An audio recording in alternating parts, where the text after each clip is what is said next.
দুনিয়ার জীবনকে প্রাধান্য দেয়া যাবে না। ওয়া মা হাযিহিল হায়াতুদ দুনিয়া ইল্লা মাতাউল গুরুর, সম্পূর্ণ মরীচিকা। মরীচিকা দেখেছেন?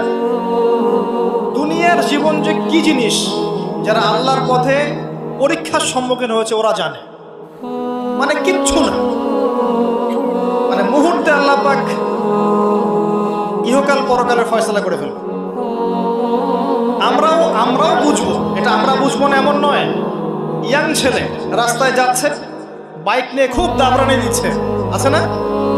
হঠাৎ অ্যাক্সিডেন্ট, ডেড, স্পট ডেড। এটা দুনিয়ার জীবনটা। সারা জীবন দুনিয়ার পিছনে ছুটেছে, শেষ বয়সে হতাশ, কিছুই পেলাম না। পাবে না, কারণ আল্লাহর পথে না চললে শেষ বয়সে কেউ কিছু পাবেন না। যন্ত্রণা, হতাশা, গ্লানি ছাড়া। তখন দেখবেন আত্মহত্যা করে শেষ, ডেড। দেখবেন অনেক প্রতাপশালী বাচ্চা বড় বড় লেকচার দিচ্ছে, হঠাৎ রাস্তায় হাঁটতে হাঁটতে ডেড। সারাদিন রাত জেনা করেছে, মদ খেয়েছে, জেনা ছড়িয়েছে সমাজে, নগ্নতা, অশ্লীলতা ছড়িয়েছে, ভাইরাস, মহামারী দিয়ে শেষ। দুনিয়ার জীবন কি জীবন! চোখের সামনে অহরহ এগুলো ঘটনা দেখছি আমরা।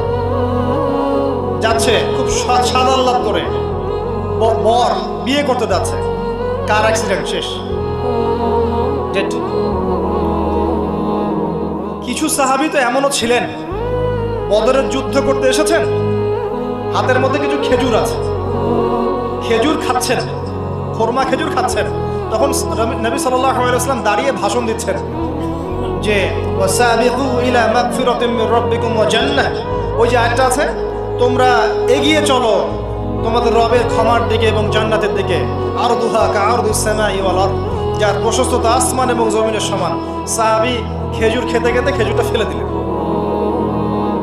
আরেকজন সাহাবী জিজ্ঞাসা করলেন যে খেজুরটা ফেলে দিলেন কেন? তিনি বলছেন এই খেজুরগুলো খেতে অনেক সময় লেগে যাবে। নবী সাল্লাল্লাহু আলাইহি ওয়াসাল্লাম এমন কথা বলেছেন, এটা শোনার পরে আমি আর এক সেকেন্ড নষ্ট করতে যাচ্ছি না। খেজুর ফেলে দিয়ে যুদ্ধে ঝাঁপিয়ে পড়লেন, দেন শহীদ হয়ে জান্নাতে চলে গেলেন। তারাও তো মৃত্যুর স্বাদ গ্রহণ করেছেন, তাই না?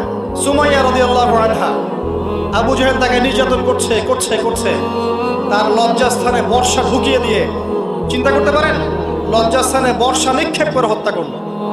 সুমাইয়া রাদিয়াল্লাহু আনহা দেখতে কালো বর্ণের, চেহারা সুন্দর নয়, হয়তো বা আপনার মতো সুন্দর নয়, জান্নাতে এখন হাসছে ইনশাআল্লাহ। তার স্বামী ইয়াসের, আবু জাহেল তাকে পিটাতে মেরে ফেললো, সে মারা গেল, শহীদ হয়ে গেল। অনেক ওলামায়ে কেরাম